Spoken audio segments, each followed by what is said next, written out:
Bom dia, boa tarde, boa noite. Não sei que horas você vai estar assistindo esse vídeo, mas seja muito bem-vindo, muito bem-vinda. Meu nome é Clara Fonseca, sou nutricionista funcional e aqui eu ajudo pacientes com hidradenite supurativa a melhorarem sua dor e sua secreção através do meu método Hidradenite sem inflamação. Hoje é a nossa última live dessa semana super especial Hidradenite e recebemos hoje o nosso maravilhoso Dr. Guilherme Modesto para conversar com a gente sobre hidradanite e tratamentos integrativos. É sempre muito bom receber o Guilherme, as nossas lives sempre surtem muitos assuntos diferentes, né? É uma live sempre com muita coisa. Vou só esperar ele chegar aqui e entrar. Ele já está entrando para a gente poder começar falando sobre os tratamentos integrativos. Ah, o Dr. Guilherme chegou. Já pediu aqui para começar. Para ser respondida e muito assunto para a gente falar também. Vamos só esperar ele entrar. Boa noite para todo mundo que está entrando. Oi, Guilherme! Olá, boa noite. Boa noite, tudo bem? Tudo bem com você? Tudo bem também, tudo certo. Vamos lá para a nossa live fechando essa semana. Eu estava falando, fechando com chave de ouro, né? As nossas lives sempre rendem muita coisa. A gente sempre fala bastante Sim. e faz tempo que a gente não faz uma live, né? Nossa, eu na verdade eu tava vendo que até eu já não fazia live, já tinha bastante tempo. Eu simplesmente abandonei as lives. Pois é, fazia tempo que a gente não. A gente, na verdade, já estava tentando fazer, já tinha um tempo, algum Eu, material, mas a gente só não estava conseguindo alinhar o tempo. eu acho que deve ter um ano a nossa última live. A última live eu acho que foi com a Michelle, não foi? Ah, tem mais de um ano, acho que foi em 2022, se eu não me engano. Ou Gente, será 2021, que tem tem tudo esse tempo. tempo? A gente falou da parte, acho que era da parte da relação sexual, né? Dos pacientes com Com a hidradenite. Michelle foi, mas eu não lembro se a gente fez live depois disso. Não faço ideia também, não Não, vou com lembrar. certeza não. Faz tempo que eu não faço. É? Faz tempo que eu não faço live também no Instagram. Faz muito tempo. Muito bom. Então vamos começar. Eu acho que é interessante a gente contextualizar um pouco o tratamento integrativo na hidradenite. Hoje, mais cedo, lá no consultório, inclusive, eu estava conversando com uma paciente e ela estava até falando. Ela falou: Nossa, o único dermatologista que eu vejo falando de tratamento integrativo, usando essa palavra e tendo essa visão é o Guilherme, né? E aí eu queria que, assim, com certeza tem muito paciente seu aqui na live, mas também tem muito seguidor meu que não te conhece. Sim, Eu queria que você falasse, eu queria que você se apresentasse e falasse um pouco desse seu modo de atender integrativo, porque eu acho isso que é realmente um diferencial e eu vejo muita diferença dos pacientes que têm também essa visão e acreditam nesse tratamento, né? certíssimo. Então, gente, primeiramente, boa noite a todos. Mais uma vez aí, Clarinha, obrigado pelo convite. Eu sou o Dr. Guilherme Modesto, sou dermatologista. Minha formação, tanto em medicina quanto em dermatologia, é pela Universidade do Estado do Rio de Janeiro, pela UERJ, aonde lá, conforme a gente sempre conversa aqui, a gente tem um ambulatório de hidradenite. Então, ali foi onde eu aprendi a medicina tradicional, né? Que é a medicina alopática. Então, qual é a diferença da medicina alopática para a medicina integrativa? Na medicina integrativa, o que a gente busca são todos os fatores que podem estar influenciando o quadro clínico da doença do paciente. E a maior parte das doenças dermatológicas são doenças inflamatórias. Então, a gente tem que buscar quais são os gatilhos que geram essa inflamação nesse paciente. Então, quando a gente fala de uma medicina integrativa, a gente vai olhar o paciente de maneira integral e não somente a doença do paciente. O foco não é a gente fazer qual o melhor remédio que vai resolver a causa, né? No caso, a doença desse paciente. A gente tem que entender quais são os gatilhos que esse paciente está tendo, né, na rotina dele e o que isso reflete, no caso, no quadro clínico que esse paciente vem apresentar. E isso faz toda a diferença, né? Toda a diferença. Olhar o paciente como um todo e não só, tipo, para isso medicamento X, para aquilo medicamento Y, passa o hidratante, passa a pomada e etc. Era exatamente isso. Exatamente. Isso mais cedo eu estava conversando com essa paciente e ela estava falando exatamente isso. Assim, tô cansada de ir em outros dermatologistas que olham para o meu problema e falam, é o antibiótico, é o corticoide, é a pomada, é o hidratante. E sim, não conversam comigo sobre mais nada e a abordagem do Guilherme é completamente diferente. Na verdade, assim, eu sempre quis, né? Tipo assim, a hidradenite para mim é uma doença que eu trato com todo carinho. É o meu xodó, vamos dizer assim, né? Porque eu vejo que é uma doença muito desafiadora e por ser muito desconhecida, isso me motiva a fazer o meu papel de médico, que é a promoção de saúde. Então eu vejo que tem muitos colegas médicos que fazem um tratamento diferente e o fato da gente fazer um tratamento diferente não quer dizer que seja um tratamento melhor ou pior, é apenas um tratamento diferente. E o foco do meu trabalho é incentivar uma medicina do estilo de vida. Inclusive, aqui no Brasil, a gente não tem não tinha, né, esse curso de medicina do estilo de vida, mas agora na USP, em 2022 ou 21, abriu um departamento de medicina do estilo de vida, que é parecido com Harvard, onde você tem medicina do estilo de vida, em que você vai ensinar a pessoa a ter um estilo de vida para que ela não venha gerar doença. Esses dias eu postei falando de um dado, né, de porcentagem aqui no Brasil, em que mais de 70% das pessoas possuem doenças clínicas que são geradas por sedentarismo e alimentação irregular, para a gente ver o quanto o impacto que tem, né, do hábito do paciente, no caso, a falta de hábito de praticar um exercício físico e qual é o tipo de alimento que esse paciente come que vem repercutindo com alguma lesão de hidradenite ou qualquer outro tipo de doença, uma psoríase, uma dermatite atópica. Agora, é claro que a gente tem que levar também em consideração esse exemplo até que eu falei da dermatite atópica e também da hidradrenite, que existem os fatores genéticos que também vão influenciar. Então, na medicina integrativa, o que, que a gente tem que olhar? Quais são os fatores que a gente consegue melhorar nesse paciente em relação ao comportamento dele e quais são as condições clínicas que esse paciente, porventura, possa ter em que a gente precisa, que a gente precise fazer alguma medicação de maneira alopática para poder reverter algo que talvez não tenha uma cura. Por exemplo, mulheres que têm hiperandrogenismo. E o que seria um hiperandrogenismo, né? Hiper vem de muito, andro vem de características que são relacionadas à testosterona, que é um hormônio. Então a gente olha uma característica de uma paciente que tenha hiperandrogenismo clínico, que é quando a gente olha para o paciente e vê algumas características como exortismo, pelo, um pouco de alopecia androgenética. O paciente geralmente tem um rostinho mais quadrado, um perfil mais androgênico. Essa paciente, ela pode ter, inclusive, aí uma associação com síndrome do ovário policístico, que é diferente de ovário policístico, e por ser uma condição genética, é comum a influência desse hormônio, né, do hiperandrogenismo, levando a uma piora aí da hidradenite dessa paciente. Então, em alguns casos, é interessante fazer, né, antiandrogênico para essa paciente, uma vez que esses fatores também vão influenciar aí na hidradenite, que é uma condição hormonal e tem fundo genético. O papel da medicina integrativa é justamente a gente saber aonde que a medicação ela vai entrar e entender que existem casos que a medicação ela não é tão necessária, ela vai ser necessária durante um período. Eu falo para os pacientes que é um período que é uma ponte, o paciente está aqui desse lado inflamado, eu vou levar esse paciente para o outro lado, que é o lado da desinflamação, e para esse caminho, para ele acontecer e eu gerar qualidade de vida nesse paciente, eu introduzo ali uma medicação. A maior parte das medicações que a gente tem para hidradrenite, elas são off-label, não tem indicação em bula. Então, se é doxiciclina, se é tetralizal, se é Bactrim, são medicações que são off-label. Dessas ainda tem o Roacutan, que eu, na minha prática, acabo não utilizando. Eu não vejo resposta muito boa com os pacientes de Roacutan. Até tem no destaque de hidradrenite, né? Que poucos pacientes têm resposta com o uso do Roacutan, até pelo fato do que o remédio faz, de destruir glândula sebácea e essa destruição gerar um material ali que pode gerar inflamação. Então, a gente acaba não tendo muito arsenal, vamos dizer assim, medicamentoso. O que tem, de fato, em bula são os imunobiológicos e o que eu vou dar alguma palavrinha aqui para vocês em relação a isso. Se eu não me engano, inclusive, uma das perguntas que tinham lá na caixinha era exatamente sobre a doxiciclina, né? Uma pessoa perguntando qual era a sua opinião sobre ela, porque ela estava fazendo uso e não estava resolvendo. Sim.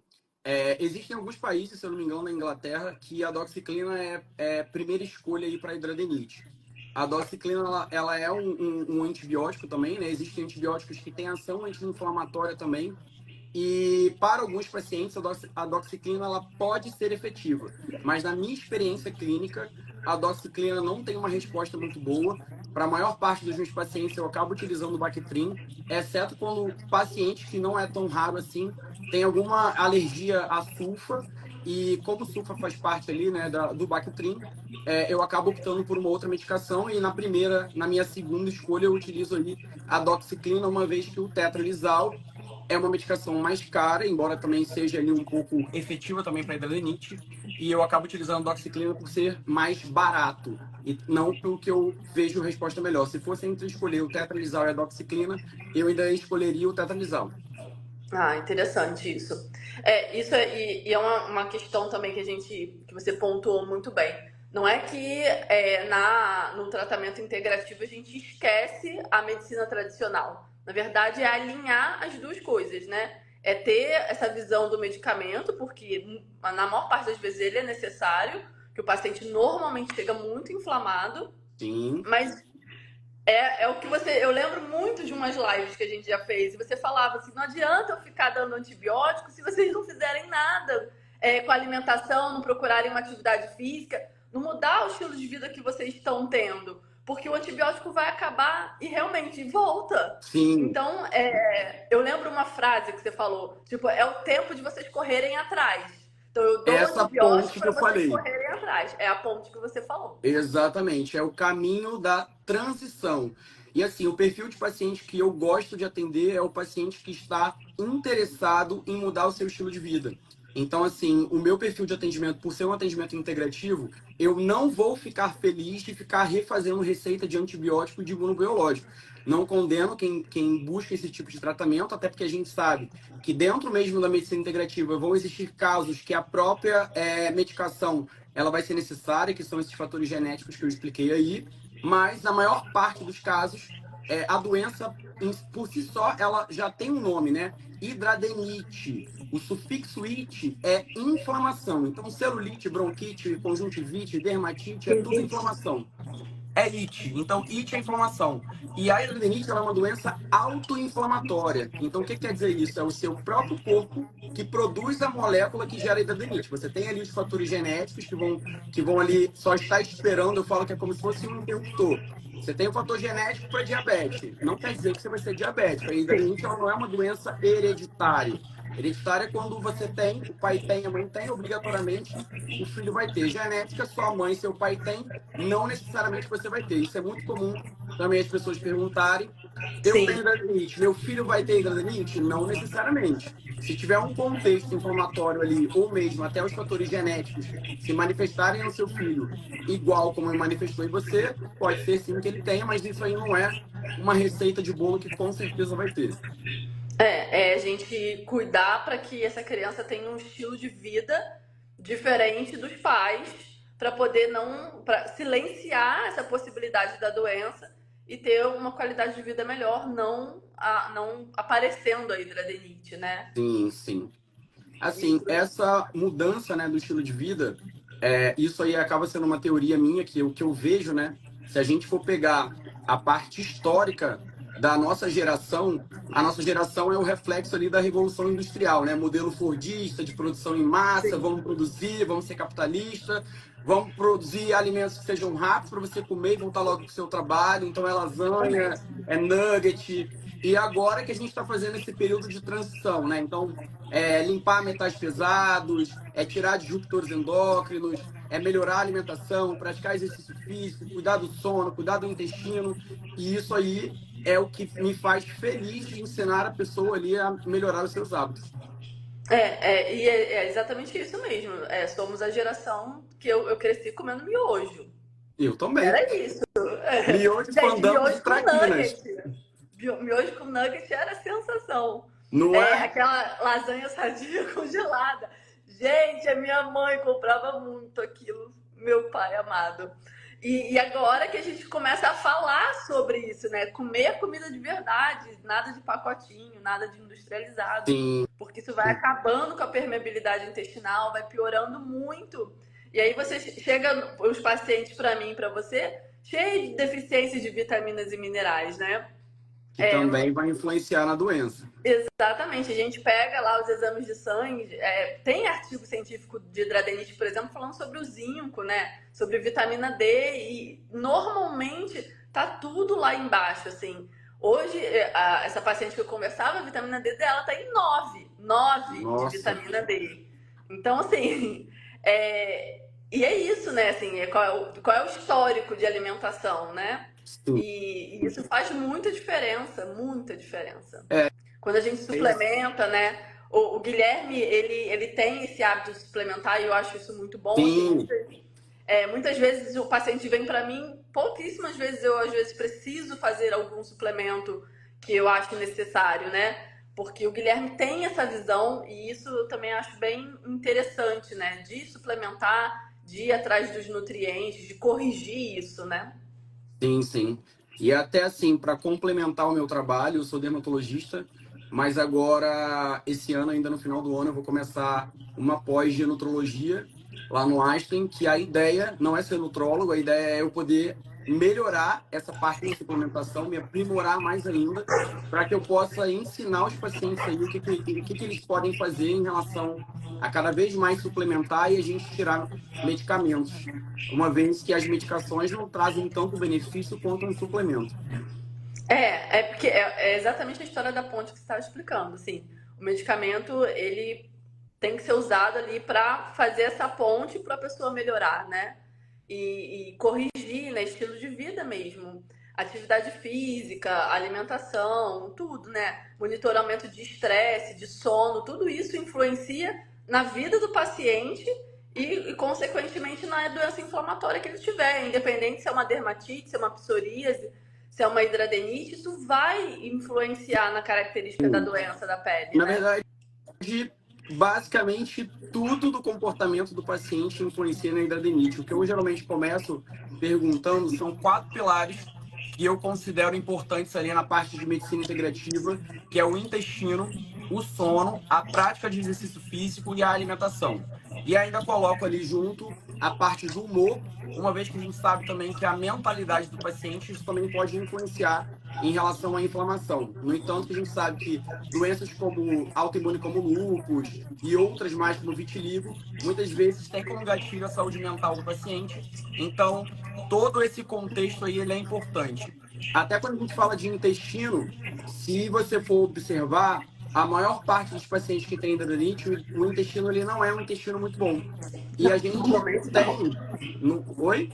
Normalmente não. No... Ou é muito solto ou é muito preso. Nunca é normal. Exatamente.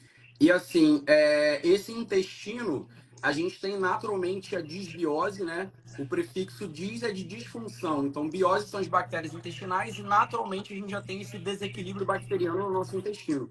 Uma vez que a gente acentua essa disbiose, isso aí vai favorecer o desequilíbrio, né, dos microbiomas de diversas partes do corpo, incluindo o lugar ali onde está a hidrademite. Você pode piorar a lesão e a gente sabe também que tem participação de bactéria na doença, né?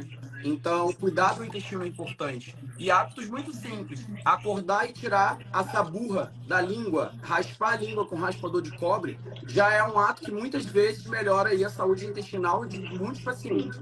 Além de alguns suplementos que a gente pode fazer. Para alguns pacientes, a gente pode incluir aí um probiótico. Eu vejo aí nas trocas de pacientes que a gente faz, você Aham. faz bastante probiótico. Acho até que as suas prescrições de probiótico são até mais específicas do que a minha. Você mostra ali uma especificidade ali um pouco melhor.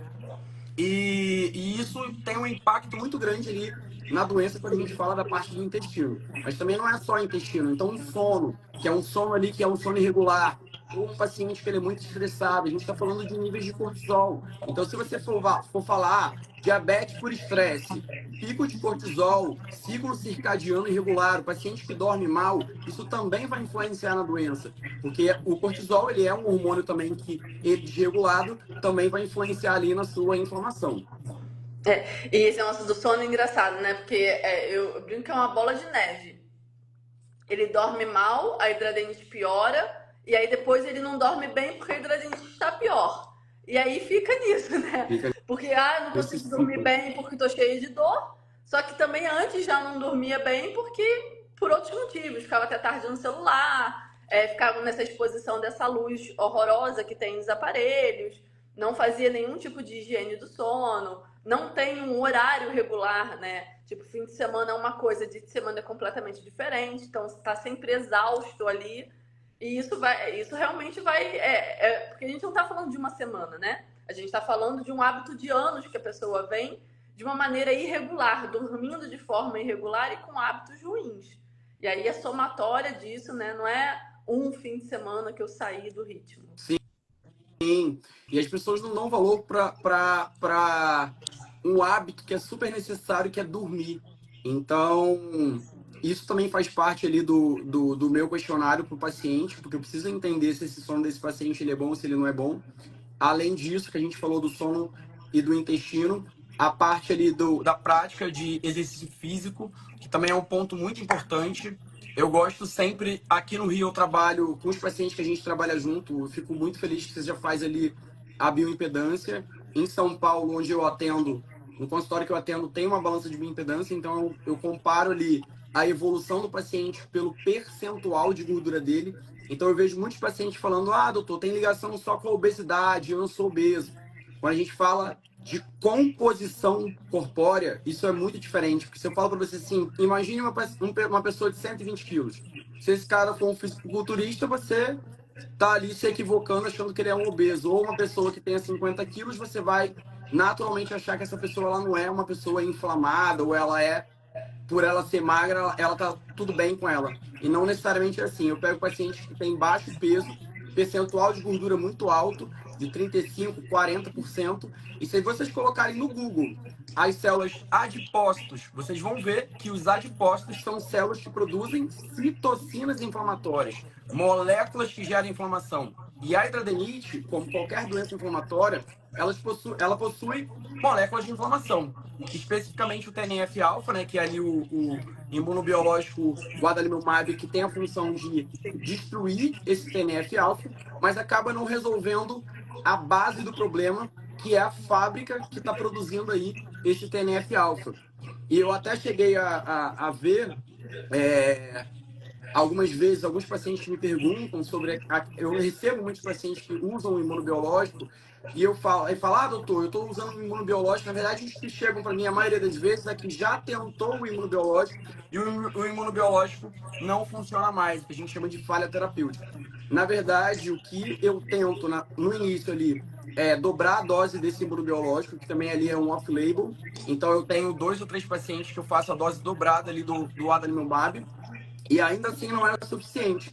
Mas eu vou fazer uma comparação para vocês. Imagina a dipirona. A gente tem dipirona de 500 e a gente tem dipirona de 1.000 miligramas. Por que a gente tem dipirona de 500 e tem de 1.000 miligramas? Porque uma febre de 43 é diferente ali de uma febre de 38. Então, quando você vai fazer uma dosagem para esse paciente, o adalimumab ele tem um limite de resposta. São ali 40 miligramas que vai conseguir destruir X moléculas de TNF-alfa. Se seu corpo produz 2X, como que você vai resolver esse quadro?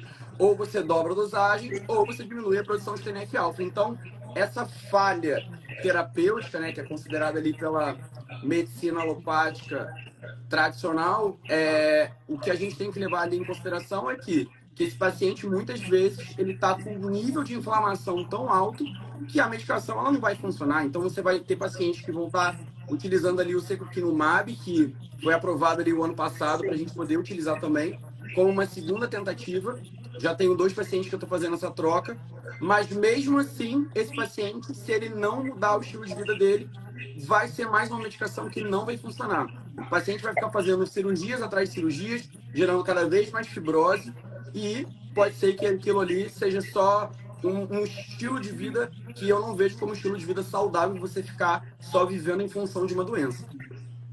Inclusive, tinha até uma pessoa que tinha mandado uma pergunta, né? Que ela gostaria de saber do Mira, que nem você já explicou agora, porque ela fala que o filho dela está inflamado desde janeiro e já está numa dieta sem glúten, sem leite e sem derivados, né? E aí é muito o que a gente acabou de falar, assim, na verdade, é o que eu falo, não é só sobre tirar leite e derivados para baixar a TNF-alfa. Ele já não é a única coisa. Olha tudo que a gente já falou, assim. Não é assim, tirei o leite de derivados, agora a única solução é o milho. E o restante? Esse filho, que provavelmente é um adolescente, ele dorme direito? Ele faz atividade física? Além de excluir o leite dos derivados, ele come salada? Porque muitas vezes eu recebo Pois é. paciente no consultório que, assim, eu já tirei o leite de derivados e nada resolveu. Assim, aí você vê, feijão, arroz e bife, assim, não tem uma folha de alface para Então, contar a vou te história. falar pior, e tem piores ainda, assim. Eu já peguei paciente falando, doutor, eu só como coisa saudável, é arroz, feijão e batata, cadê a sua proteína no seu prato? Não faz um acompanhamento Exatamente. nutricional, porque Não, as não pessoas tem. acham que a Pode falar. alimentação não é importante.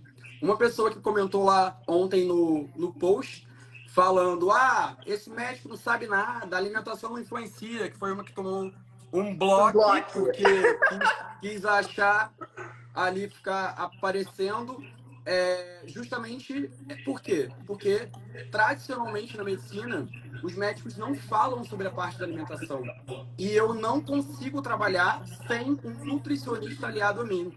E assim, por mais que eu tenha uma gama de nutricionistas que eu possa indicar para diversas doenças, não existe, na minha visão, né, um nutricionista que entenda tão bem quanto você sobre a parte da idade limite. E eu vejo o quanto a alimentação dos pacientes que eu recebo de você tem de melhora quando começa a trocar os alimentos. Eu imagino que seja muito difícil para quem tem ali um vício por um açúcar ou por um doce, seja lá o que for, você trocar essa alimentação. Mas se você tem o interesse de viver com qualidade de vida, o esforço é só seu. Então, na medicina integrativa, o paciente ele tem um papel importante. Ele é o ator principal da mudança e do resultado do seu tratamento. Não gosto de utilizar a medicação como uma muleta.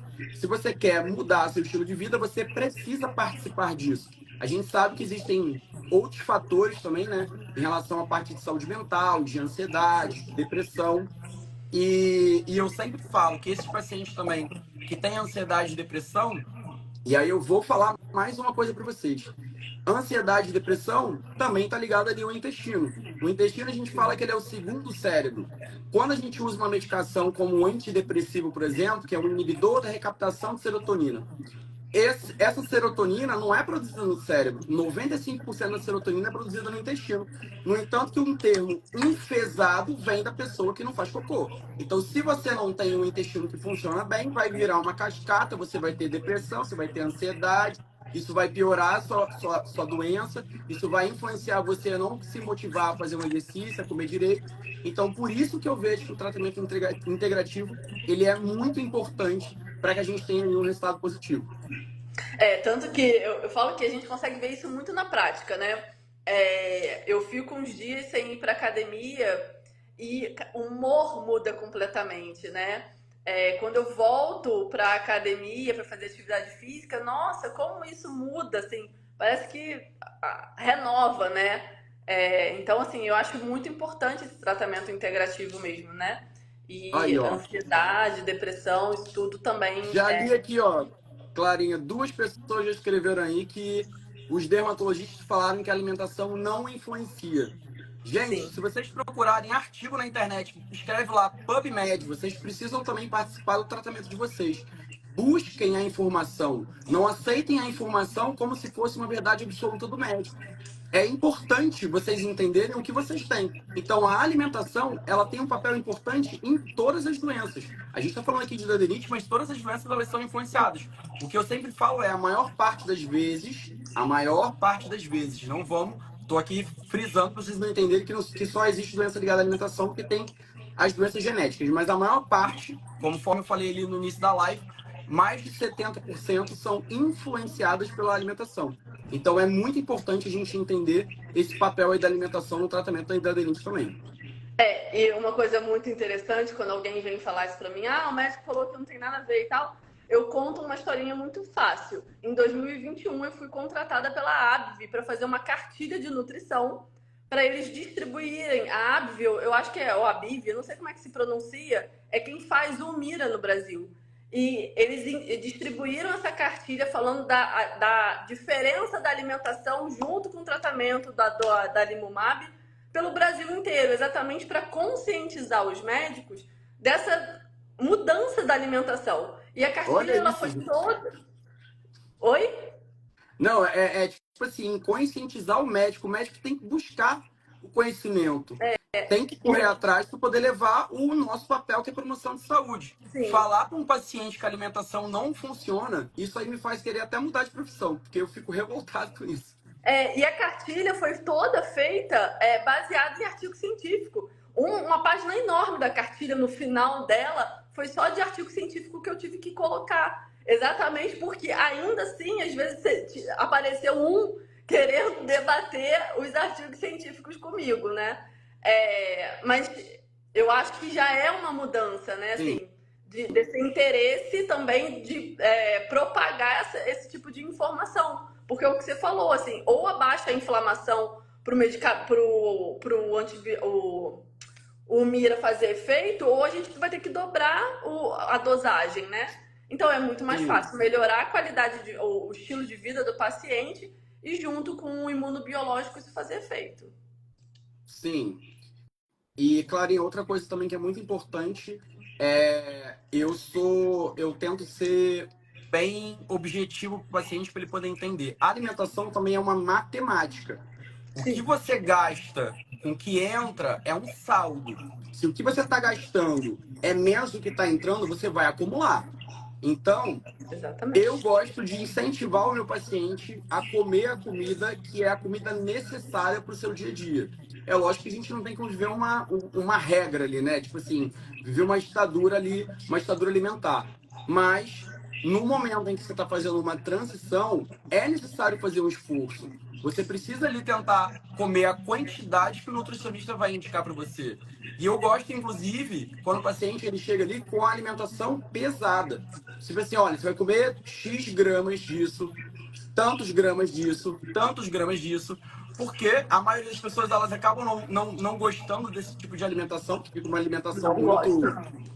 Não gostam, né? Que é muito Não. rigoroso, muito categórico.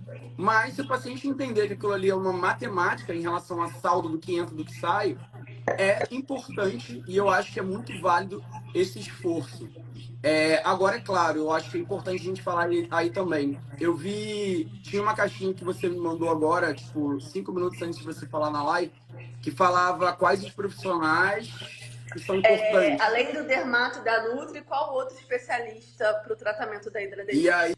eu vou falar essa parte que é importante, você com certeza deve ver isso mais do que eu.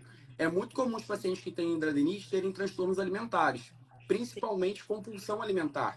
Então, por mais que a dieta ela seja uma dieta orientada por um nutricionista, eu, né, como médico assim, eu não sei como que é a sua conduta, mas assim, eu vejo que nós, tanto nutricionista quanto médico, não tem formação acadêmica para Sim. poder corrigir a saúde mental desse paciente. Então, a terapia, para a maior parte dos pacientes, ela também é necessária, uma vez que, além dessas condições de saúde mental, de depressão e ansiedade, existem também os transtornos alimentares, como compulsão, enfim, bulimia, anorexia, que também não é nem tão comum, né? Mas a gente está ali mais falando da questão da compulsão, que também é importante para esse paciente ele abordar com um psicólogo. Não, eu também acho. Eu acho que para quase 100% das pessoas eu vejo necessidade por conta de transtorno alimentar. E também, essa semana, eu estava conversando com uma paciente sobre aceitação, né? Ela falando que assim, estava muito difícil para a filha dela aceitar a doença. Então, assim, eu acho que faz parte da terapia você trabalhar essa aceitação, até porque com a aceitação não é que é fácil, né? A gente não está dizendo que é muito simples. Não, não é muito simples. Mas quando você começa a aceitar a doença, Sim, você fala, ok, aceitei. O que eu posso fazer? Quais são as armas que eu tenho para lidar com essa doença? Vou procurar um dermatologista, vou procurar uma nutricionista, vou ver o que eu posso mudar, quais são as terapias que eu posso fazer, quais os sim, medicamentos, quais os alimentos que eu preciso e que eu não preciso. Então, isso de verdade vem a partir depois que você aceita. Tipo, eu aceito que eu tenho isso e agora o que eu vou fazer daqui para frente com isso, né? Como que eu vou viver sim, com essa doença? Então, assim, a terapia, ela faz, a psicologia, né? Ela faz um papel muito fundamental, né, nessa parte do paciente. E, obviamente, para quem tem transtorno alimentar é com fundamental. certeza. certeza. E aqui, tem uma seguidora que escreveu aqui, a Gracinha. Eu fui numa nutricionista essa semana, falei que não podia leite. E ela me perguntou o porquê. Eu falei, porque inflama, e ela falou que leite não inflama. Gente, leite foi feito para bezerro crescer. Então, assim, existe, independente da questão da caseína e da lactose, que realmente para algumas pessoas vai ter uma inflamação, o leite ele possui hormônios de crescimento que são similares a alguns fatores que estimulam a glândula sebácea a produzir Exatamente. sebo. Então, quando a gente fala de hidradenites, são três estruturas que a gente está falando. Glândula sudorípara, que é a glândula apócrina, pelo e a glândula sebácea. Então, tudo que incentivar essas estruturas, né? O pelo a engrossar. Então, até vi um paciente que comentou ali num post desse perguntando em relação a uma medicação que eu amo, que eu trato também muito cabelo, que é o minoxidil. O minoxidil ele vai engrossar fio. Então, toda vez que você tiver ali, o nome da doença é tetra de oclusão folicular, é o que acontece. Na verdade, é uma oclusão folicular. Tetra é quando você tem outras condições, que é átomo conglobata, cisto pilonidal, e que estão ali ligados ali na questão da hidradenitis também. Mas então, quando a gente fala ali de oclusão folicular, é tudo que está entupindo o folículo, facilitando essa inflamação. Então, se você tem uma glândula sebácea que está ali jogando mais material dentro, isso com certeza vai influenciar a sua hidradenitis. Então, existem pacientes que, inclusive, eu falo, ó, você veio ali do nutrólogo, tá ali suplementando uma vitamina B12 absurdamente. A vitamina B12, ela precisa manter um nível ok. Se você sobe muito a B12, B12 também é uma vitamina, que por mais Sim. que seja uma vitamina, também estimula a glândula sebácea, assim como o leite. Então, quando a gente fala de leite, se essa nutricionista ela não tem conhecimento da doença clínica, ela deveria ficar com a boca fechada. Por quê? Porque quando ela fala esse tipo de informação, isso é um desserviço. Falar que o leite não inflama, ela está generalizando. Existem pessoas que realmente vão tomar leite e nada vai acontecer. Mas quando a gente fala de pacientes com hidradenites, o leite não é um alimento que vai te ajudar, muito pelo contrário, vai te atrapalhar. Eu lembro uma vez que veio uma nutricionista num post meu querer discutir a questão do leite sendo inflamatório. E aí eu falei pra ela, eu falei, você entendeu que eu tô falando de uma coisa específica, né? Ela falou, mas não dá pra perceber. Eu falei, como não dá, linda? Meu Instagram é só sobre isso. Não tem como a pessoa não perceber que eu estou falando de uma coisa específica. Ela, mas cadê o artigo científico? Eu peguei e falei assim, olha, digita isso lá no PubMed, que vai vir os artigos que você lê. Né? E é muito isso, assim, a gente está falando de uma pessoa específica. Então, e ontem, na live de ontem, eu estava falando que às vezes falta do profissional que não conhece a hidradenite, dos nutricionistas, um pouquinho de curiosidade para ir atrás disso. Eu já orientei nutricionista que teve curiosidade através do Instagram, da gente trocar o WhatsApp. Eu não me oponho, inclusive, a ajudar. Tipo, a pessoa falou assim: olha, bateu uma pessoa com hidradenite aqui no meu consultório e ela falou que não podia leite, que viu no seu Instagram, eu vim aqui. Você pode me ajudar? Claro, gente, eu já ajudei muito a nutricionista desse jeito, sabe? Falei, pega o meu WhatsApp, vamos conversar que eu te ajudo. Te ajudo a entender, te mando os artigos. Você estuda e atende o paciente, né? E não simplesmente ignorar, falar que é maluquice da cabeça da outra pessoa e sair. Eu tenho alguns pacientes que vêm de outros nutricionistas falando: olha, eu falei para ela que eu não podia leite. Saí com queijo cottage, com iogurte, com whey protein, enfim, com tudo que não podia, porque a pessoa falou assim: não, isso não tem nada a ver e que se dane a informação que você me deu, entendeu? Sim.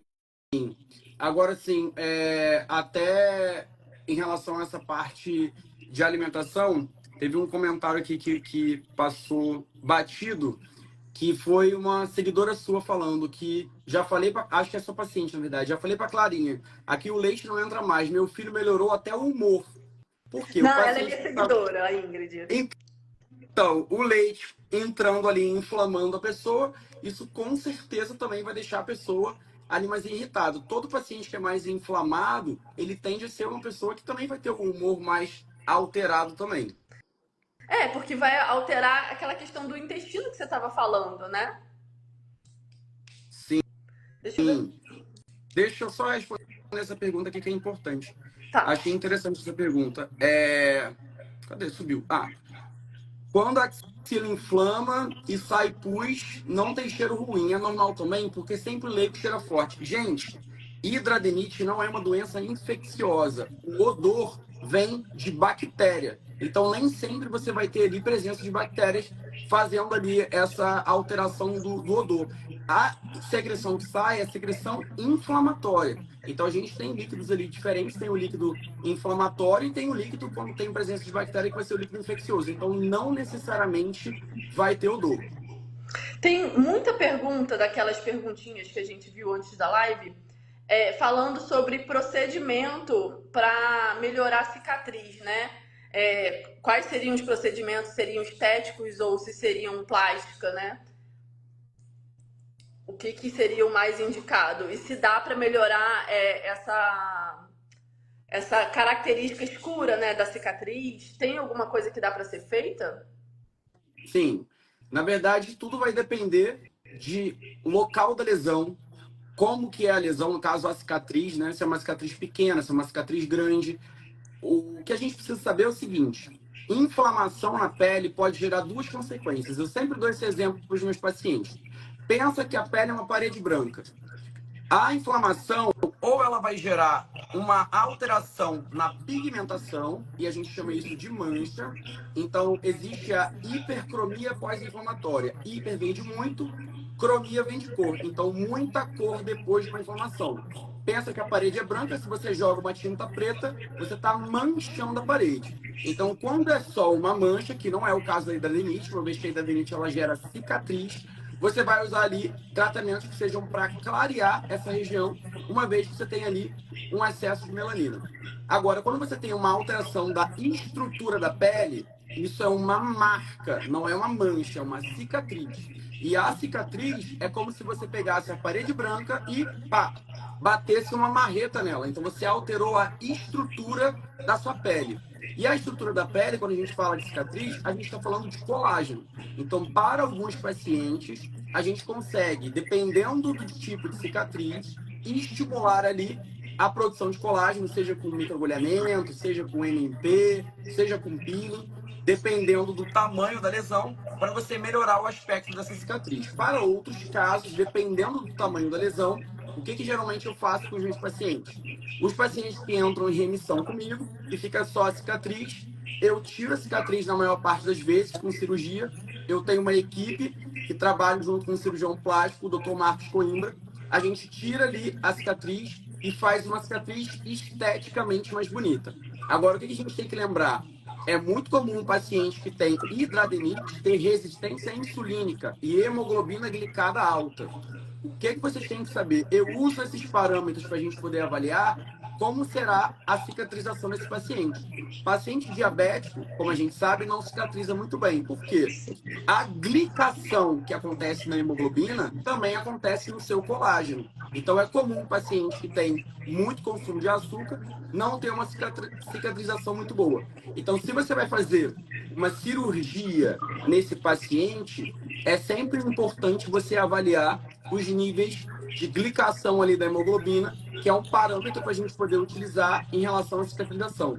Para quem já fez cirurgia, já deve ter ouvido colegas cirurgiões falando: não coma gelatina sem açúcar, não come nada remoso, porque sabe que isso ali vai inflamar e vai prejudicar ali a sua cicatrização. Então, procedimentos estéticos para melhorar a cicatriz depende de qual é a cicatriz desse paciente. Se é uma cicatriz pequena, que a gente consegue fazer somente um procedimento no consultório, ou se é uma cicatriz grande, que a gente precisa de uma cirurgia estética. E para alguns pacientes que têm ali uma tendência a gerar cicatriz hipertrófica, queloide, eu também tenho 2 casos aí de pacientes que têm essa predisposição, independente da condição de glicação de colágeno, hemoglobina glicada ou insulina, eu associo a beta-terapia. A beta-terapia é um tratamento que a gente faz junto para evitar que a cicatrização seja uma cicatrização ruim. Então, a gente indica o paciente fazer a beta-terapia antes da cirurgia para ele se programar e ter uma cicatrização boa. Interessante. Tem uma outra pergunta que eu também achei muito boa. Depilação a laser corre o risco de abrir lesão? O meu filho está fazendo e as lesões voltaram. Então, eu sempre explico em relação à questão do grau de inflamação do paciente. Então, assim, a depilação a laser, ela também vai contribuir ali para uma melhora da lesão. Por quê?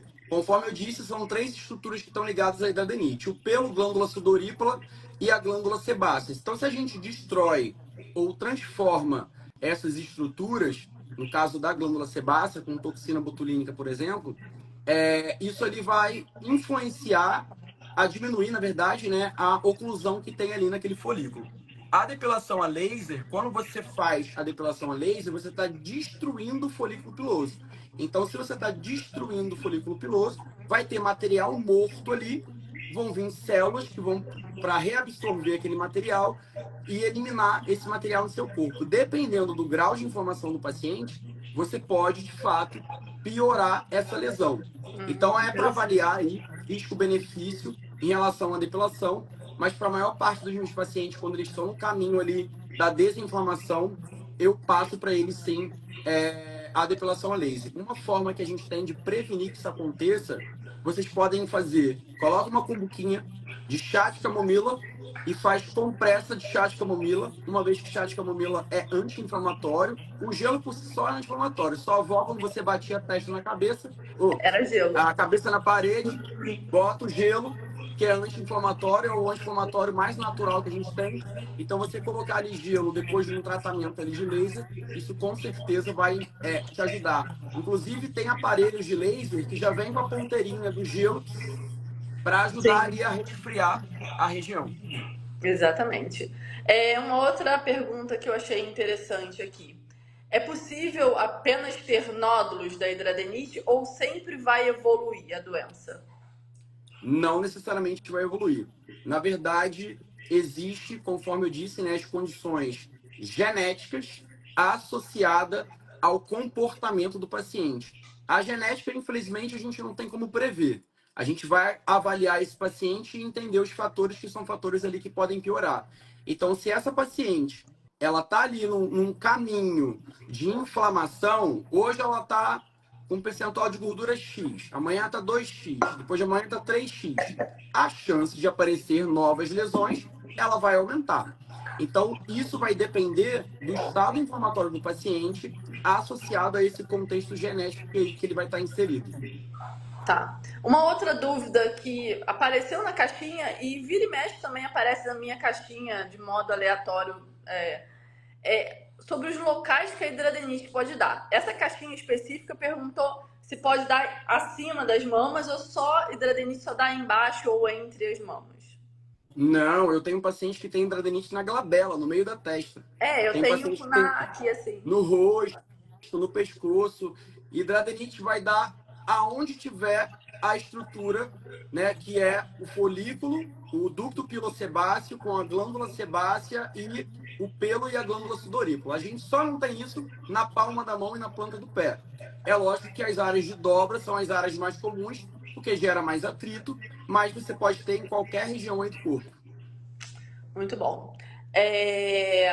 Teve uma pergunta sobre medicamento, né? Na verdade, sobre uma pomada. Pomada antibiótica com uso prolongado pode causar algum dano para a pele?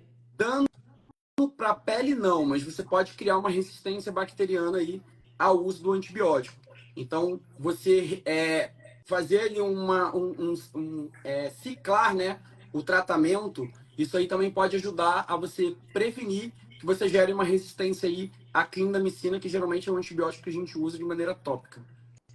Antes da gente. Tem 7 perguntas aqui na caixinha da live. Antes de eu abrir, deixa eu só responder aqui a última daquela caixinha que eu tinha aberto para a gente poder só fechar aqui essas perguntas. Que era que ele falou, doutor, na sua opinião, qual o fator que piora mais a hidradenite? Percentual de gordura alto. Muito bom. Deixa eu agora abrir aqui para ver o que botaram na. Percentual, eu não estou falando de peso. Vamos frisar isso aqui bem. Isso é muito importante, porque vira e mexe e aparece assim, não sou obesa, por que eu tenho hidradenite? Exatamente. O médico falou que em quem dá obesidade. Eu falei, não, gente, não é obesidade. É percentual de gordura alta.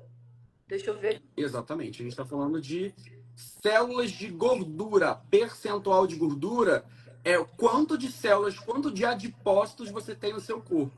E eu falei para vocês, se vocês colocarem no Google, adipós que produz citocina inflamatória. O Google tem um lado bom e um lado ruim, né? Mas existe Certo. aqui a informação que pode ajudar vocês. Então, adipócitos são células que produzem moléculas inflamatórias também. Então, se você tem maior percentual de gordura, você vai ser uma pessoa mais inflamada. É, Ó, vamos lá. Para cicatriz de cisto pilonidal, precisa de cirurgia estética? Depende. A maior parte dos casos de cisto pilonidal, como é uma região difícil de você fechar, né? Fica por segunda intenção, que eu particularmente não gosto de cirurgias por segunda intenção, então todas as cirurgias que eu faço eu fecho, mas até porque dificilmente eu opero um paciente que esteja inflamado, exceto se for melhorar muito a qualidade de vida desse paciente, for algo que esteja limitando a vida dele. Não limitando, eu acabo esperando ali um certo tempo, exceto em alguns casos, né, de Hurley 3, que é um estado mais avançado. Agora, para cicatriz de cisto pilonidal, a maior parte das vezes o paciente que quer fazer a cirurgia é uma cirurgia estética. Guilherme, qual é a relação do cisto pilonidal com a hidradeniite? O cisto pilonidal nada mais é do que um folículo que está inflamado na região do cóccix. Então, assim, é a mesma condição de TNF-alfa inflamando uma estrutura que tem um cisto ali naquela região. Por Essa isso é a que muitos ligação que tem. pacientes com hidradeniite têm cisto pilonidal também. Sim, e tem outros dois casos, que a gente, conforme eu disse, se chama tétrade de oclusão folicular. Tétrade 4. Quais são as quatro? Foliculite abscedante, que são abscessos no couro cabeludo, né? Que são bolas de tipo pus no couro cabeludo. Acne conglobata, que são nódulos na face, né? Acnes, aquelas acnes nodulares. O cisto pilonidal e a hidradeniite. É comum também em pacientes que têm associação com doença de Crohn. A doença de Crohn é a hidradeniite do intestino. Por quê? TNF-alfa inflamando ali o intestino. Levando em consideração também que pacientes que têm hidradeniite têm mais risco de doenças cardiovasculares, porque TNF-alfa também tem essa predisposição a gerar essas doenças aí cardiovasculares. Muito bom. Deixa eu pegar aqui mais perguntinha, que tem mais algumas aqui. Cadê? Perguntas se perderam. Calma aí. Quando você está procurando, eu vou responder. Gelo ajuda a desinflamar. Se você vai desinflamar, naturalmente vai ter ali um processo de cicatrização. Mas o gelo não é para cicatrizar, ele é para desinflamar a lesão. Existe algum exame que mostra a quantidade de TNF-alfa? Não.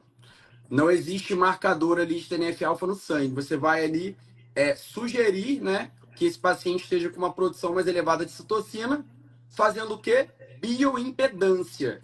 Eu gosto da bioimpedância em body, que é a balança que você tem aí no seu consultório também, em que você vai ver o bonequinho ali do paciente e as estruturas onde tem ali mais concentração de gordura. E quanto maior o percentual de gordura, mais uma vez, mais produção de citocina inflamatória. Maravilha. Tem mais aqui, calma aí.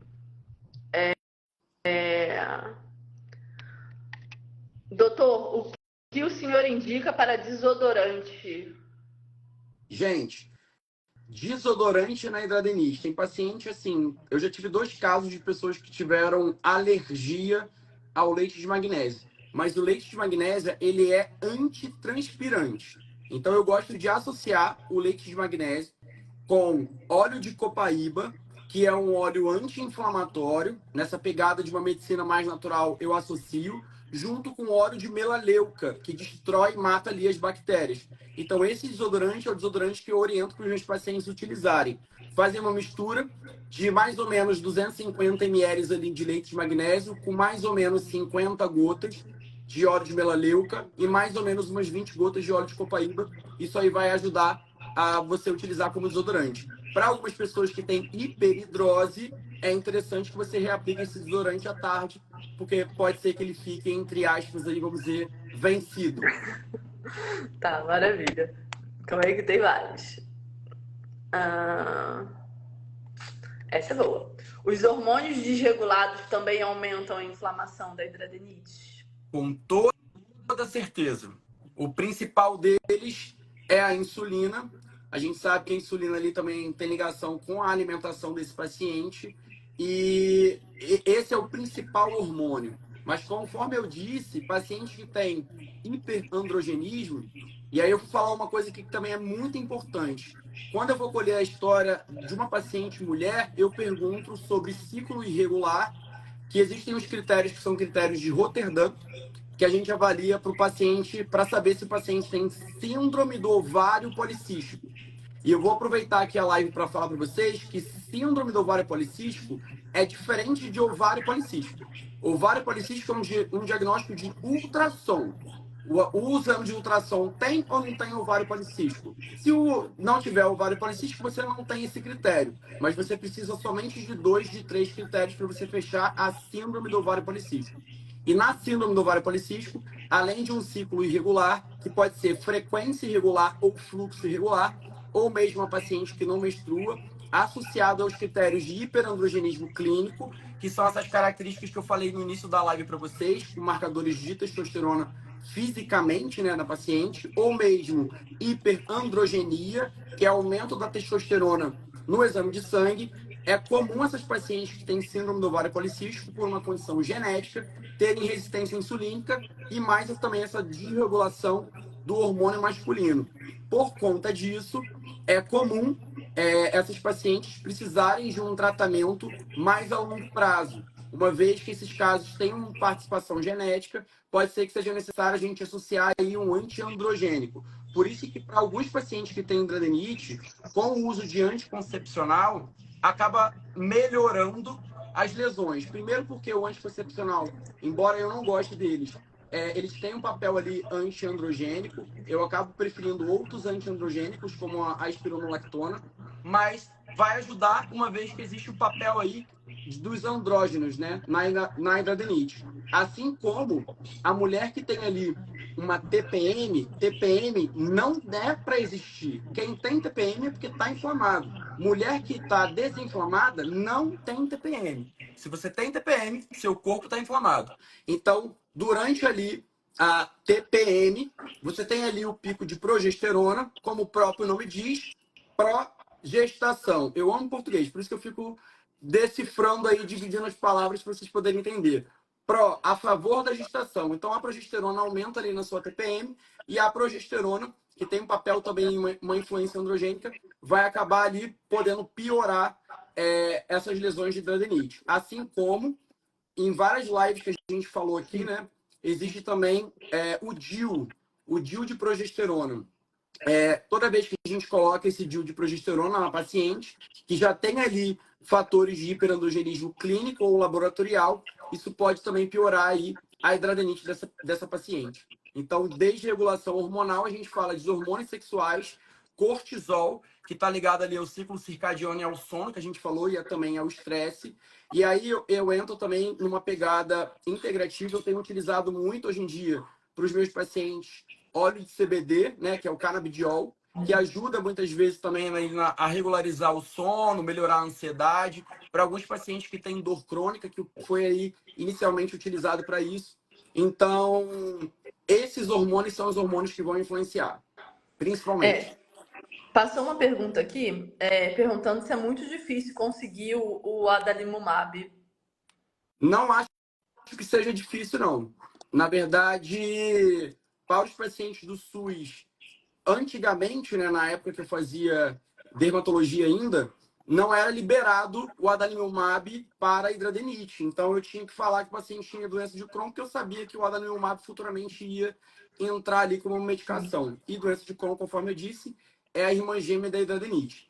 Agora, a maior parte das vezes, os planos de saúde eles não liberam, porque é uma medicação cara, e em alguns casos você precisa entrar na justiça para conseguir a medicação, e na maior parte dos pacientes, a gente consegue pegar essa medicação aí pelo SUS.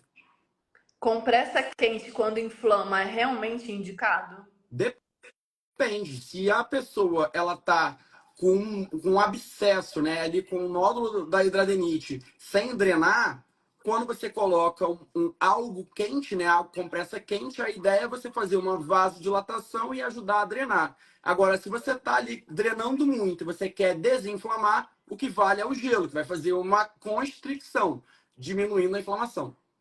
Tem mais pergunta aqui na caixinha, peraí. Deixa eu achar aqui.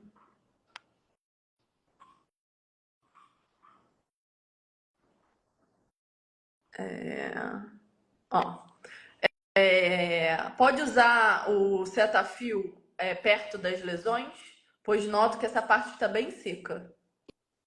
Então, eu gosto muito de utilizar hidratantes que sejam mais fluidos, né? Uma vez que você coloca um hidratante que seja muito espesso, principalmente na área ali da lesão, você pode prejudicar, vamos dizer assim, o tratamento, uma vez que você vai estar ali obstruindo esse folículo. Mas próximo da região não tem problema de você utilizar. Eu tenho pacientes, inclusive, que têm, além da hidradenite, a dermatite atópica. E a dermatite atópica, diferente da hidradenite, ela é uma condição inflamatória da pele, né? O nome já diz, né? Dermatite, it, inflamação. Só que o atópico, a negação, tópico local. Naturalmente, ele não tem um local perfeito. Geneticamente, ele nasce sem as ceramidas natural da pele dele. Então, esse paciente que é atópico, associado à hidradenite, de fato, ele vai ter que utilizar hidratantes que sejam hidratantes apropriados, como o Cetaphil que você falou aí. Maravilha. Deixa eu ver mais aqui. Deixa eu ver se muita coisa que a gente já respondeu.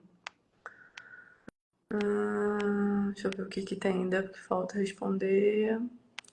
De anticoncepcional, o Guilherme já falou. Ah, Vou aqui. repetir aqui a diluição do óleo que perguntaram. Tá. 250 de leite magnésio com 50 gotas de óleo de melaleuca, 20 de óleo de copaíba.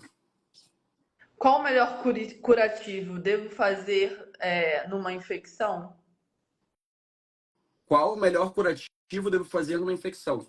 Curativo, geralmente o que eu peço para os pacientes fazerem é lavar com Suapex, que é sabonete de clorexidina, utilizar a medicação que é indicada pelo colega, né? Na verdade, antes, quando é o meu paciente, eu indico ele utilizar essa mistura que eu acabei de falar e logo em seguida a medicação. Eu utilizo uma medicação durante o dia e uma medicação durante a noite. O curativo que eu peço para o paciente fazer é um curativo básico quando está drenando muita secreção. Colocar uma compressa de gaze e colocar algo que vai segurar essa gase, que pode ser somente o micropore. Os curativos que são curativos, como o Aquacel, esses curativos que a gente utiliza mais para cirurgias estéticas, eles não têm muita finalidade, vamos dizer assim, ali para hidradenite. O foco principal não é uma cicatrização de uma cirurgia, né? Um pós-operatório. O que a gente tem que fazer é desinflamar a lesão. Então, o curativo, a finalidade dele principal ali é evitar que o paciente suje a roupa ou passe por algum tipo de desconforto. Sim, só Apex 1%. Deixa eu ver mais o que aqui.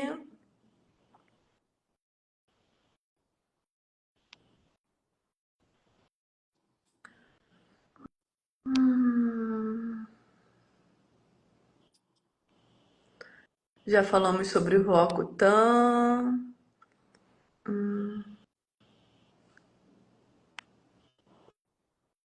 Acho que é uma curiosidade aqui para você. Como surgiu a escolha de tratar a hidradeniite? Alguém próximo ou uma demanda alta? Na verdade, eu vou falar para vocês o seguinte: quando eu estudei, né, para passar no vestibular, foram 3 anos para passar na UERJ. Eu engordei mais de 20 quilos, acho que uns 25 quilos. Então eu estava todo inflamado, psoríase na barba. Essa semana eu vou postar para vocês, estava calvo, enfim, estava fim de linha, vamos dizer assim. E dali em diante, eu resolvi mudar meu estilo de vida, porque eu já fazia luta antes, e aprendi a me cuidar com estilo de vida. Então, eu conheci uma nutricionista, que hoje em dia é minha amiga, que é a doutora Pri Antunes, Ai, é maravilhosa. e maravilhosa, exatamente. Na época, ela atendia lá perto da faculdade, ela me ensinou a comer comida de verdade, e eu vi que aquilo dali era o que eu precisava para poder mudar meu estilo de vida. E quando eu entrei na faculdade e vi que eu poderia ajudar as pessoas a mudar o estilo de vida sem precisar de remédio, uma vez que a gente sabe, se vocês olharem na rua, o que é que se abre mais, farmácia ou academia? Lógico que é farmácia, porque a Farmácia. indústria farmacêutica tem um mercado muito grande no nosso país, a gente sabe disso, que é muito mais fácil você abrir uma cartela de um comprimido do que você mudar seu estilo de vida. Então, o que me motivou a cuidar dos pacientes de adenite foi o que eu vivi, como que eu era inflamado e como que eu pude melhorar minha qualidade de vida, meu laboratório e tudo mais com mudança de estilo de vida. Muito bom. É, Tem uma outra perguntinha aqui. Doutor, você pode falar sobre a nistatina e hidradenite? Porque muitos portadores usam, eu mesmo já usei e funciona. Aí ele continua perguntando se ela funciona por ter zinco. Provavelmente sim, porque a nistatina é a finalidade principal é tratamento antifúngico. Então, não tem nenhuma finalidade ali para hidradenite. O que a gente tem que tentar, muitas vezes, é utilizar anti-inflamatórios tópicos. Então, o que eu utilizo muito na minha prática é corticoide tópico mesmo, ou algum antibiótico, que geralmente é o caso, clindamicina com peróxido de benzoíla. E vou ciclando. E, claro, essas compressas que eu ensinei para vocês de gelo e essa mistura de leite de magnésio com óleo de melaleuca. O foco principal do meu tratamento não é ficar ensinando medicação. Eu fico ciclando essas medicações conforme eu falei, o Bactrim, o Tetralisal, a doxiciclina, mas eu não fico feliz de ficar prescrevendo remédio para o paciente. Então eu utilizo com a finalidade de poder reverter esse quadro. Eu acabo prescrevendo para muito mais para os pacientes medicações para a gente poder transformar esse estilo de vida, né? Então, medicações para compulsão alimentar, medicações para resistência insulínica, como Ozempic, naltrexona com propiona, espironolactona para efeito antiandrogênico, do que mesmo medicações que sejam para manter o paciente em uso contínuo e não mudar nenhum tipo de causa dele. Exatamente o que a gente começou, na verdade, falando a live, né? A gente precisa Exatamente. mudar a base para poder surtir efeito. Você faz consulta online, Guilherme? A maior parte dos meus pacientes da adenite são pacientes Deixa online, online. principalmente pacientes do Nordeste, mas eu tenho pacientes no Japão, na Austrália, na Itália, que são brasileiros que moram fora, e eu atendo esse paciente. A consulta, tanto online quanto a consulta presencial no Rio de Janeiro, São Paulo, é igual, porque a finalidade é a gente olhar ali os exames, bioimpedância, peço para o paciente ele mandar as fotos da lesão pelo meu e-mail, e a gente vai ali acertando o que a gente pode fazer para esse paciente. Quem não segue o Guilherme, trate de seguir, por favor. Nossa, atender paciente da Austrália é um rolê, né? Eu já atendi. O bichinho acordava cedo e eu pegava o meu último. Ih, era uma confusão para a gente conseguir Exatamente, o acertar o horário. fuso é muito ruim. Eu lembro que ele acordava acho que umas 3 e pouca, 4 da manhã, coitado, para poder fazer a consulta. Assim, uma escuridão atrás dele, um silêncio. Ele, não, aqui é 4 da manhã. Falei, cruz É, credo. Mas era o algumas vezes jeito. eu abro uma exceção. Tenho que casar de alguns lugares assim, às vezes eu começo a atender, saio do consultório às vezes tarde, faço as minhas atividades e vou atender às vezes 22, 23 horas, com algumas exceções. Maravilha. Gente, mais alguma pergunta?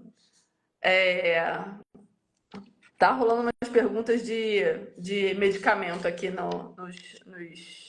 nos comentários. Deixa eu ver se tem mais alguma pergunta que a gente ainda não respondeu. Tem muita pergunta aqui que eu não botei na tela, mas que foi respondida ao longo da live, né? Essa aqui é para a gente fechar aqui. Sim. Suplementos para hipertrofia, whey protein, creatina são prejudiciais para a hidradenite? O whey protein eu não Bom, gosto não, mas a creatina a gente usa, já né? respondeu. Assim, existem, na verdade, o whey. Você está falando whey. Se você generalizar o whey como todo whey sendo de leite, esquece. A gente acabou de falar que o leite ele não é bom para hidradenite. Mas se você suplementa o whey de origem vegetal ou a proteína do colágeno, isso pode ser também uma opção boa. E a É, creatina também vai ajudar aí no ganho de massa muscular. eu sou fã de carteirinha daquela proteína do colágeno, da Body Balance, né? Eu acho que tem um efeito muito bom, uma diluição boa, uma aceitação de paladar também maravilhosa. E agora tem várias marcas, né? Então a gente pode pesquisar custo-benefício, que às vezes é um impeditivo dessa proteína. Mas tem as proteínas isoladas de origem vegetal. Estavam perguntando aqui se você atende João Pessoa. Gente, ele atende online. Então você pode. Do Japão ele está atendendo, não vai atender João Pessoa? Vai atender Exatamente. sim. Manda Quem me dera mensagem atender para lá em ele. Tambaú, cidade maravilhosa. Gente, muito bom. Guilherme, você quer falar mais alguma coisa? Quer deixar algum recado? Gente, o recado que eu deixo para vocês, principalmente, é que hidradenite ela é uma doença autoinflamatória e vocês são os responsáveis pela mudança do estilo de vida que vocês têm que empregar na vida de vocês para vocês conseguirem resolver o quadro de vocês. Quem muitas vezes não consegue ir numa consulta comigo ou com a doutora Clara, por questão financeira mesmo, no meu Instagram tem muita dica. Se vocês conseguirem seguir a maior parte das coisas ali, eu faço questão de levar conhecimento para vocês, porque o meu papel como médico é promoção de saúde. Então, se vocês conseguirem seguir metade do que a gente falou aqui, pelo menos, eu tenho certeza que isso aí vai ajudar muito a vida de vocês. Outra coisa, não levem como verdade tudo que vocês escutem. Busquem conhecimento, porque quem carrega a doença é vocês. Então, vocês precisam do conhecimento da doença de vocês para que vocês possam, de fato, chegar num desfecho positivo. Exatamente. Tem muito conteúdo na página do Guilherme, tem muito conteúdo aqui na minha página. Eu recebo muito direct no Instagram de pessoas que não têm acesso financeiro, nem a mim, nem ao Guilherme, mas que exatamente isso, não têm acesso financeiro, mas têm uma vontade muito grande. E eu falo que eu tenho pacientes que não são pacientes que me mandam mensagem, tipo, só com o seu conteúdo eu mudei a minha vida. Então, é o que o Sim, Guilherme falou, assim, a gente sabe que é difícil, a gente sabe que não é fácil, que tem inúmeras questões emocionais, financeiras relacionadas a isso, né? Acesso realmente às vezes a medicamento.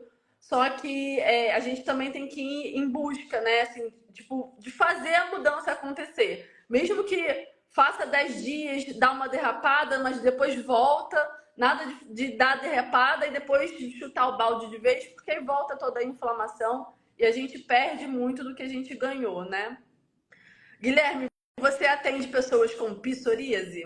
gente, eu atendo todas as doenças dermatológicas de paciente a partir de 1 ano de idade. Abaixo de 1 ano de idade eu não atendo, mas o meu xodó são as doenças inflamatórias. Então, psoríase, líquen plano, hidradenite, dermatite atópica, geralmente melasma, rosácea, acne, são as doenças inflamatórias e que a medicina integrativa traz aí um resultado muito fantástico quando a gente consegue mudar o estilo de vida do paciente. Gente, sigam. Quem não segue o Guilherme, sigam o Guilherme, porque tem ouro em pó naquele Instagram. Ele responde caixinha, gente, pelo amor de Deus. Ó, é coraçãozinho para quem responde caixinha, né? Eu No outro dia, amo fazer até eu isso. tava lá na caixinha dele perguntando. Falei, bem, vou lá perguntar. Aí eu vi a caixinha aberta, falei assim, eu também quero. Ah, eu espero que você esteja usando. Gente, muitíssimo obrigada. Obrigado, Agradeço Clarinha. você, Guilherme, mais uma vez, não só pela live, mas pela parceria, né? Eu acho muito bom quando a gente consegue essa dobradinha do médico com a nutricionista, de poder realmente compartilhar, perguntar, tirar dúvida e ter de fato essa troca, né? Eu acho que quem ganha sempre é o paciente e a gente também acaba ganhando informação, né? Eu aprendo um pouquinho, e isso facilita difundir a informação da maneira correta, né? Sim, com certeza. Obrigado aí mais uma vez pelo convite. Obrigado aí a participação de vocês também. Sem vocês não existiria o que eu mais amo fazer, que é cuidar de pessoas. Então, obrigado aí pela presença de todos. Mais uma vez, obrigado, Clarinha, pela parceria também. Em breve, a gente vai fazer nosso material e a gente vai trazer Pelo novidades aqui amor para de vocês Deus, isso também. precisa sair. Vamos conversar. Sim, com certeza. Gente, fiquem com Deus. Um Gente, beijo para todos. Boa noite. boa noite.